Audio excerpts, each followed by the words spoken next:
अस्सलामुअलैकुम वरहमतुल्लाहि वबरकातुहू। दोस्तों, आज मैं आपको लाहौरी एयर कूलर की वायरिंग करना सिखाऊंगा। ये लाहौरी एयर कूलर की जो वायरिंग है, ये अगर आप इसको बाहर से किसी टेक्नीशियन से या इलेक्ट्रीशियन से आप करवाते हैं तो कम से कम वो आपसे 800 से 1000 रुपये इस वायरिंग के ले लेगा। लेकिन जस्ट 1 मिनट के अंदर, सिर्फ 1 मिनट के अंदर आप इस वायरिंग को आसानी से, बहुत आसान तरीके से कर सकते हैं।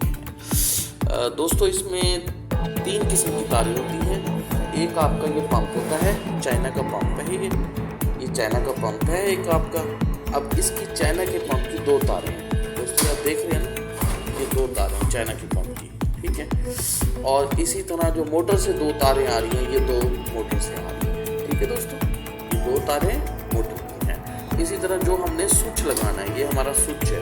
ये हमारा ये जो 2 तारें हैं हमारी, ये स्विच की हैं। एग्जाम्पल, ये 2 तारें हमारी स्विच की हैं। अब आपने क्या करना है, सबसे पहले ये 2 तारें आपको दिखा दी मैंने, ये आपकी स्विच की हैं। आपने क्या करना है, जो बोर्ड में जो आपने सप्लाई लगानी है, जो आपका स्विच है, सबसे पहले उसकी एक तार लेनी है। ये देखिए, ये उसकी एक तार हो गई, ठीक है। और इसके साथ जो आपका पानी वाला पंप है, जो पानी को ऊपर लेके जाएगा, उसके साथ एक तार, और एक तार आपने मोटर में से लेनी है, ठीक है। एक तार मोटर की, ठीक है। हमारे पास कितनी थी? 6 तारें। कितनी? 6। 2 तारें हमारी पंप की थी, 2 तारें हमारी मोटर की थी, 2 तारें हमारी जो हमारी बाहर से सप्लाई आ रही थी, जो हमने अपने बोर्ड में लगाई हुई थी, इससे हमारा पंखा चलेगा। तो एक तार पावर सप्लाई से ले लेनी है आपने, एक मोटर से ले लेनी है, एक आपने पंप से ले लेनी है। एनीथिंग, कोई इसमें प्रॉब्लम नहीं है, किसी भी तार को आप यूज़ कर सकते हैं। अब उन तीनों तारों को आपने आपस में जोड़ देना है। अच्छे तरीके से आपने टेप लगानी है। और फिर इसके बाद जब आप इन तीनों तारों को जोड़ देंगे तो आप इस तरफ आएंगे। जब आप इस तरफ आएंगे,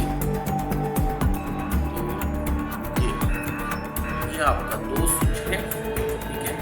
अब ये 2 स्विचों के अंदर सबसे पहले आपने क्या करना है, ये जो आपकी मोटर वाली एक तार, मोटर से आपने एक तार लेनी है और उस बटन पे लगा देनी है। ये मोटर की है, इस बटन पे लगा देनी है। और जो आपकी एक तार और बची, 3 तारें हमने जोड़ दी, बाकी 3 तारें बची। एक तार हमने मोटर की ऊपर वाले स्विच पे लगा दी, पानी वाले पंप की एक तार बची थी, वो हमने इस स्विच पे लगा दी। यहाँ मोटर की तार, यहाँ पानी वाले स्विच की। और इसके बाद इन 2 नीचे वालों को एक तार के साथ ज्वाइंट कर देना है, मिला देना है।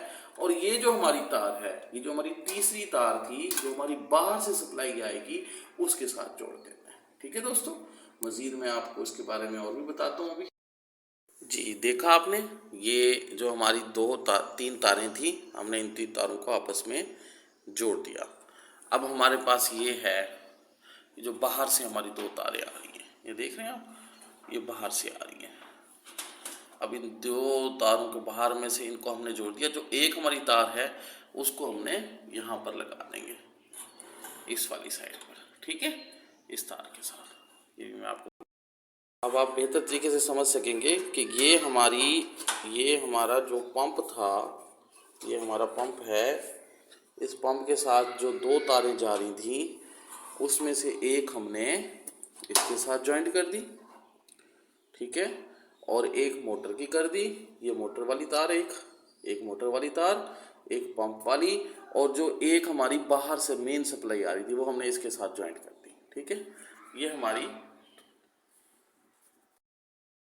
हमारी मोटर की, देख रहे हैं, एक मोटर की तार है, एक पंप की तार है, और एक मेन सप्लाई की तार है। ये हमने तीनों आपस में जोड़ दी और अच्छे से टेप कर दी। और इसके साथ ही एक हमारी जो ये लाल मेन सप्लाई आ रही है, ये हमने यहाँ लगा दी, ठीक है। और उसके साथ इसके साथ एक तार के ज़रिए से आपस में जोड़ दिया, ताकि दोनों बटन, पानी और मोटर, दोनों अपने मकसद के तहत एक दफ़ा दबाएं तो मोटर चले, पानी की चले, फिर पानी की बंद हो जाए मोटर, अगर ज़रूरत ना हो तो वो पंखा ज़रूरत हो तो पंखा चला सके। और इसके साथ ये जो तार है ये आपके सामने है, ये देख रहे हैं, ये किसकी है, ये इसकी मोटर की, अपना पंप, मोटर जो पंप है आपका, ये वाली तार, ये एक यहाँ लगा दी पानी वाले मोटर की, और ये जो है, ये जो हमारी दूसरी तार थी बिजली वाली, ये जो हमारी पंखा है, पंखे की तार, ये होगी। ठीक है सर।